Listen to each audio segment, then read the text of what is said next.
morning, ladies and gentlemen. I'm Rahila Pinka would like to deliver a speech and title Preparing the Speech. There will be two parts that I'm going to deliver. They are getting started of speech preparation and organizing and outlining of speech preparation. The getting started of speech preparation includes selecting a topic and a purpose, analyzing the audience, gathering materials, and supporting ideas. First, selecting a topic and a purpose. The first step in speech making is choosing a topic. Usually, the speech topic is determined by the occasion, the audience, and the speaker's qualification. The second step, when thinking about a topic, draw on your own knowledge and experience. Everyone knows things or has done things that can be used in a speech.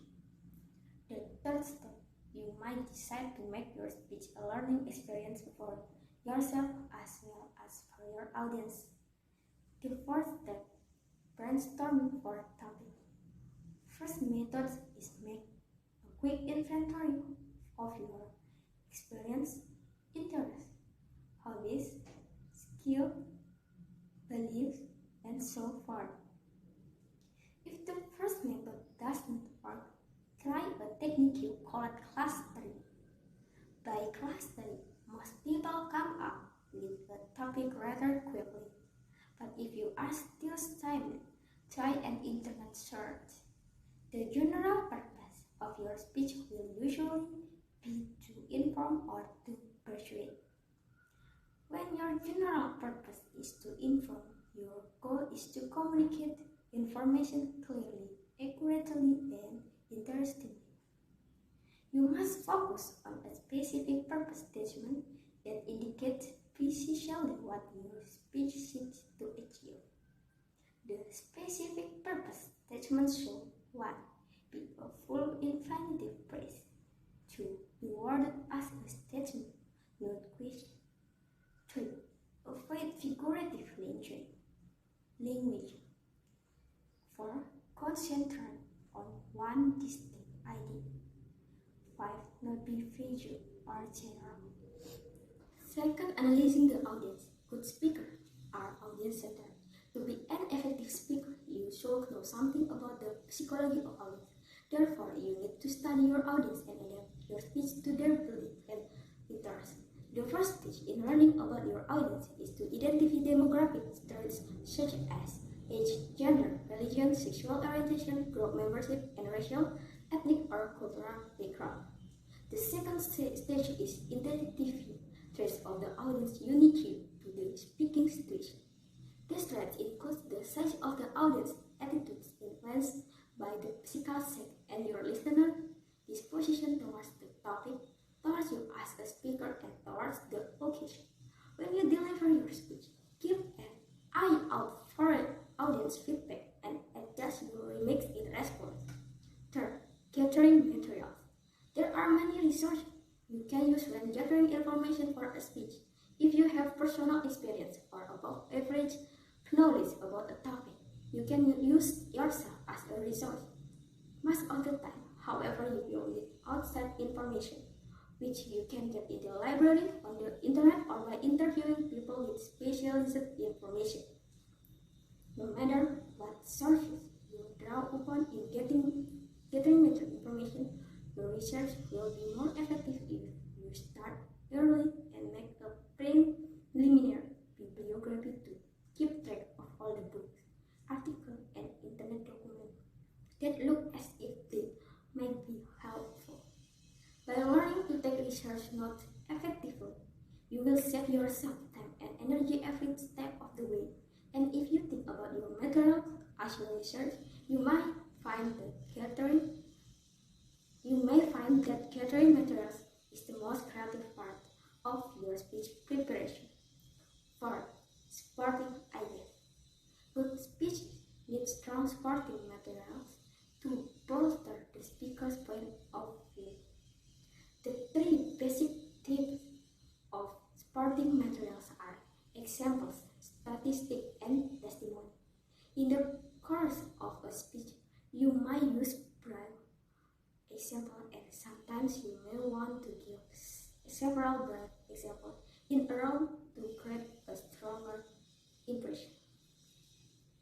Kind of example help clarify ideas, reinforce ideas, or personalize ideas. Statistics can be extremely helpful in conveying your message as long as you use them sparingly and make them meaningful to your audience. Citing the testimony of experts is a good way to make your ideas more credible. Regardless of the kind of testimony, you can either quote someone verbatim or paraphrase his or her words. The organizing and outlining of speech preparation includes organizing the body, beginning and ending, and outlining. First, organizing the body. Clear organization is vital to speech making. Listeners demand coherence. They get only one chance to grasp a speaker's ideas, and they have little patience for speakers who ramble aimlessly from one idea to another. A well-organized speech will enhance your credibility and make it usual for the audience to understand your message. The process of planning the body of a speech begins when you determine the main points.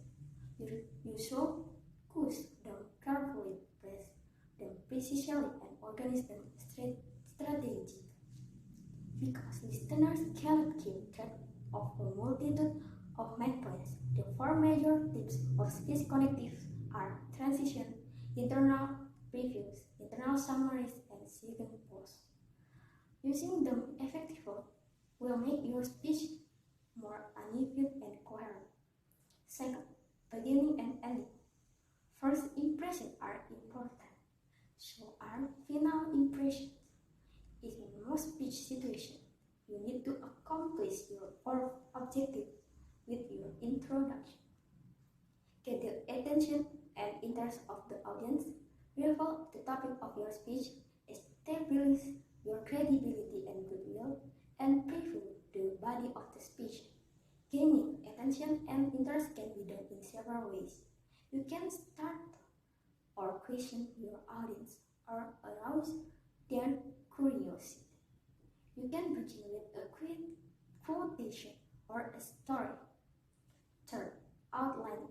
The first objective of a speech conclusion is to let the audience know you are ending, which you can do by your words or by your manner of delivery.